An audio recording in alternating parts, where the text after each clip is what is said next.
Next question up says, I've been on guided programming for about 5 weeks now, and I couldn't be happier with the experience. I've been transitioning from a round back deadlift to a flat back.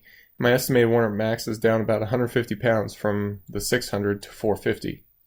I've also been fixing a hip rise issue in the squat. My squat is down about 30 pounds as well. My question is about TRAC, suggesting that I add a set.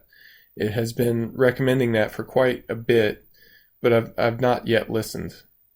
Should I follow TRAC's advice given that I'm fixing my form so the overall intensity for the deadlift is lower than what I'm doing prior to guided programming?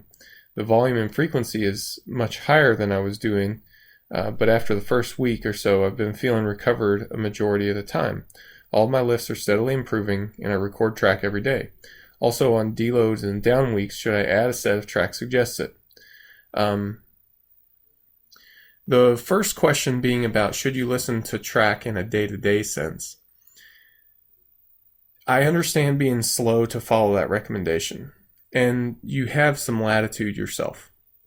So if you feel up to it, then go ahead and listen to TRAC. It's not going to steer you wrong, and it's not going to make huge sweeping changes to your programming either.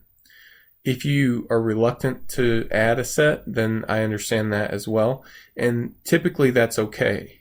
I'm much more encouraging of you reducing the volume and pulling back if TRAC says so, rather than pushing it ahead and doing more work. But both responses are fine.